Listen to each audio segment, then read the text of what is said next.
Be the spiritual head of your home. But please be a leader worth following. Your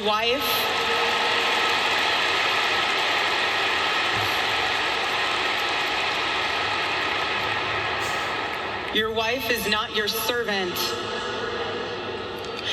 Your wife is not your employee.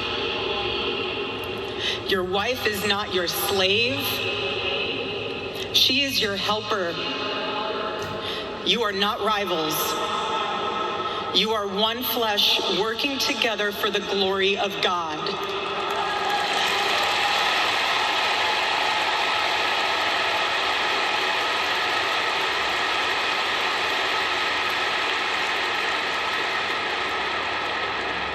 I was Charlie's confidant.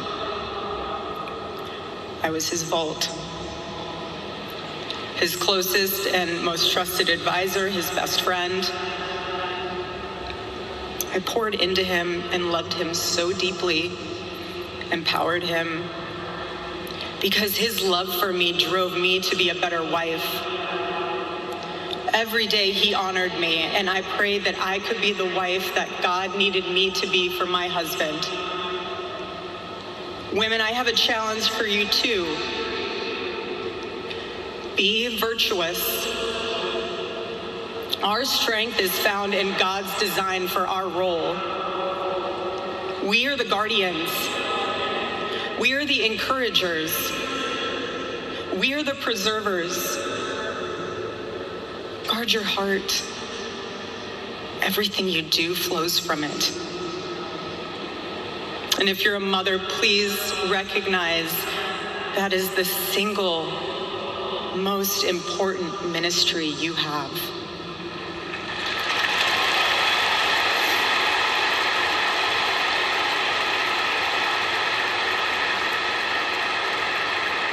In our home, because Charlie traveled a lot, we tried to travel with him where we could.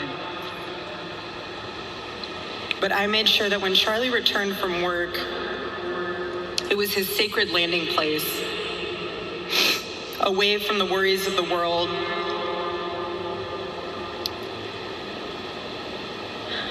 I didn't make him feel guilty for being away too long or too much, or getting home too late. I always told him, home is here for you, and it'll be ready for you. And I made it into this place where he wanted to be as soon as possible when he was on the road. There was no keeping score between us. We were a team, working together for the same mission. I never wanted to be the one standing between Charlie and the task that God prepared for him, had set for him. And I knew Charlie would always do his best to help me with the same. My marriage with Charlie was the best thing that ever happened to me. And I know it was the best thing that ever happened to him as well. He wanted everyone to experience that joy. And that's what's so beautiful about God's design for marriage, is that everyone can. And I could talk endlessly about it, and years to come I will. But Charlie's mission above all was aimed directly at those who aren't married. He named his organization well. He knew things were not right with America, and especially with young people, and they needed a new direction. Charlie passionately wanted to reach and save the lost boys of the West.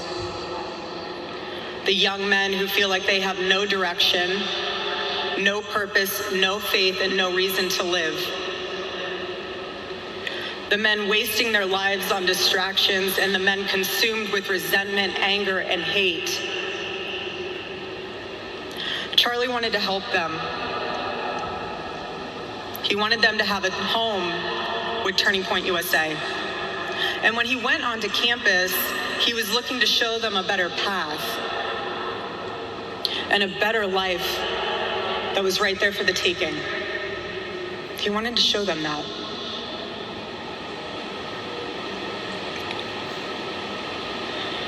My husband, Charlie, he wanted to save young men just like the one who took his life.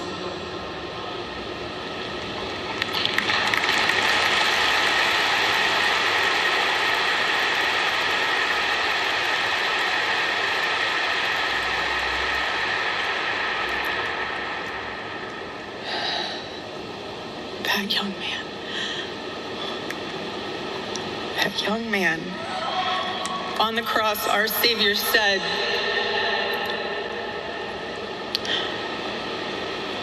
"Father, forgive them, for they not know what they do." That man, that young man, I forgive him.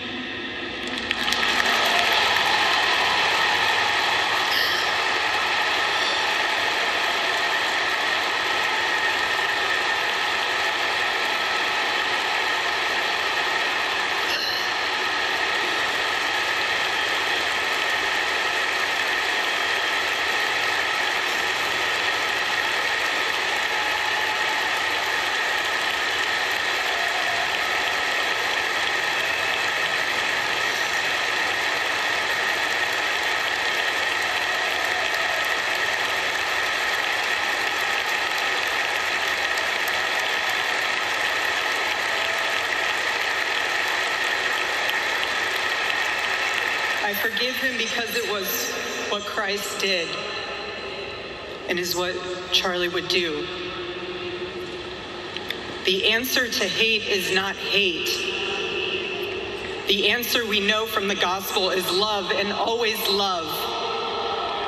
Love for our enemies and love for those who persecute us.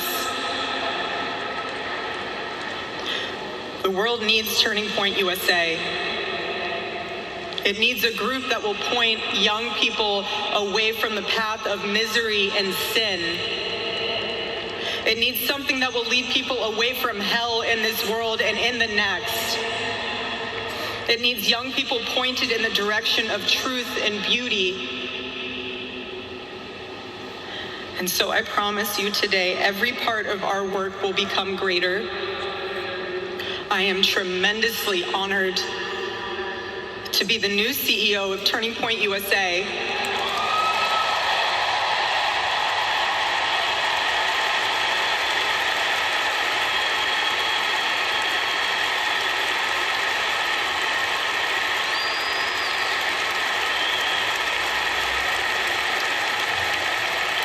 I do not take that lightly.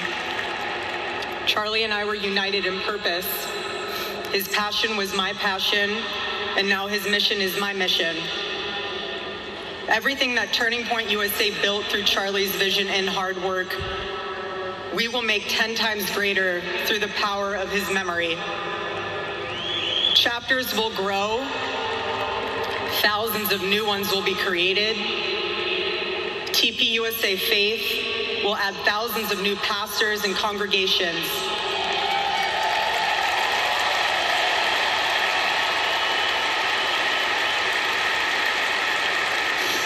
And yes, campus events will continue. And we will continue to hold debates and dialogue.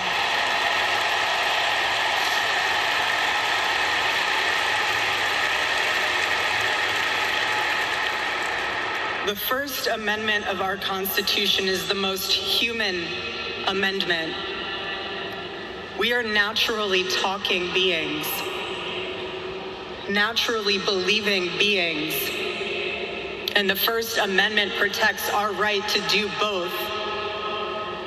No assassin will ever stop us from standing up to defend those rights, ever.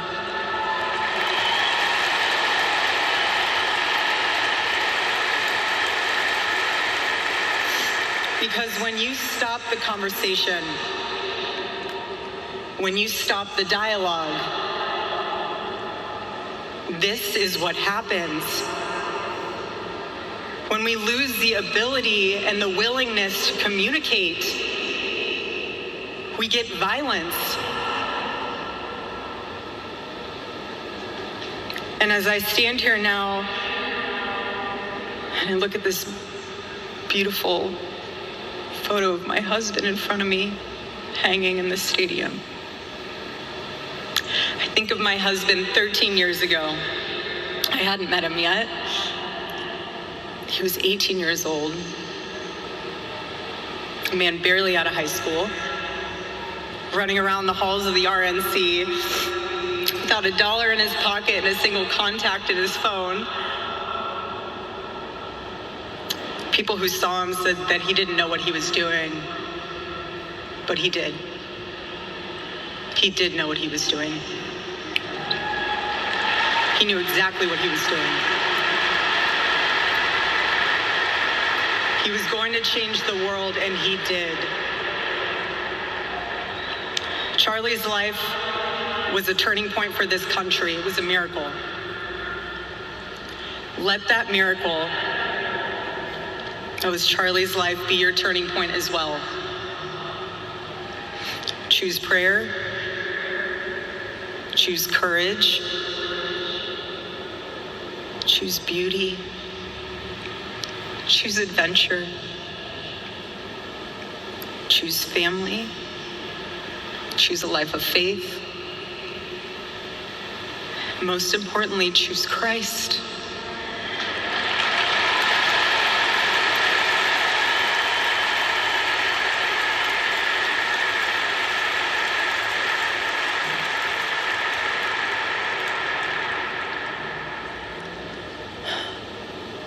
I love you, Charlie, baby. And I will make you proud. God bless you all, and God bless America.